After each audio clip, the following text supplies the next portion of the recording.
ہم یہ دیکھتے ہیں کہ امت مسلمہ کی خواتین اس چیز کی شکار ہے کہ وہ اس قسم سے اپنی ظاہری زینت کا اظہار غیر محرمات کے سامنے کرتی ہے، اور اس کو باعث فخر، باعث مقام، باعث سوسائٹی مینٹین کرنا، باعث خوبصورتی یا خوبصورتی کا اسی کو پیمانہ بنا کر جو ہے لے کر چل رہی ہیں۔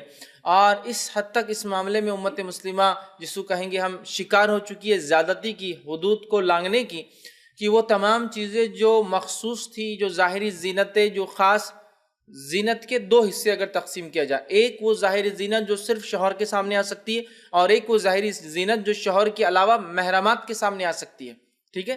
تو شریعت میں ظاہری زینت صرف دو ہی لوگوں کو بتائی جا سکتی عورت کی، ایک اس کا شوہر اور ایک اس کے محرمات۔ اس کے علاوہ جو دوسرے لوگ ہوتے ہیں ان کے سامنے کسی قسم کی زینت کے ساتھ عورت نہیں نکل سکتی ہے۔ اس بات کو سمجھنا ہے کہ سب سے پہلا اصول ہے جو اللہ رب العزت نے دیا ہے وہ سورہ نساء سورہ نمبر 4 آیت نمبر 119 ہے۔ ویسے آپ کوشش کریں سورہ نساء سورہ نمبر 4 آیت نمبر 118 سے لے کر آگے آپ ضرور پڑھیں، میں 119 کی بات رکھوں گا۔ اس میں شیطان کو جب جنت سے نکالا گیا تو شیطان کا اور رب العزت کا مکالمہ ہے، ڈسکشن ہے، اور شیطان نے کچھ وعدے کر کے اللہ رب العزت سے کہ یہ کام میں ضرور کروں گا دنیا میں جا کر۔ تو یہ وعدوں کو اگر ہم سمجھ جائے تو ہمیں کیا کرنا ہے، سوچ لینا ہے کہ یہ کام ہم کو بالکل نہیں کرنا ہے، اس لیے کہ رحمان کا دشمن شیطان اس کا وعدہ کر کے آ چکا ہے کہ ہم سے وہ کروا کے رہیں گا۔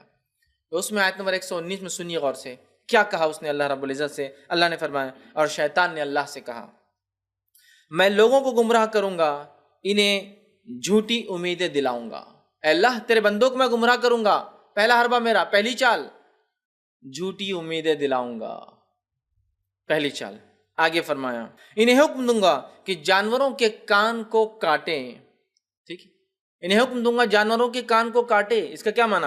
انہیں حکم دوں گا جانوروں کو غیر اللہ کے نام پر چھوڑا جائے۔ مشرکین مکہ جب جانوروں کو اللہ کے علاوہ کسی کے نام پہ چھوڑتے تو کانوں کو مختلف ڈیزائنز میں کاٹتے، جانور کے پیدا ہوتے ہی، چھوٹا جب بچہ ہوتا ہے بچڑا، اور وہ ڈیزائن سے مشرک سمجھ جاتا ہے کہ یہ جانور کس دیول کے لیے، کس بت کے لیے چھوڑا گیا ہے، کس معبود کے لیے۔ اس زمانے میں جو بات ہوتی الگ الگ کان، آج بھی آپ دیکھیے جو بتوں کے لیے جانور چھوڑے جاتے ہیں ان کے کان ہمارے اطراف کے رہنے والے مشرک بھی مختلف ڈیزائن سے، بیچ میں سے کٹا ہوا، وی شیپ کے نوک نکلے ہوئے پورے کان پہ ہر طرف سے، آج بھی وہی سسٹم ہے۔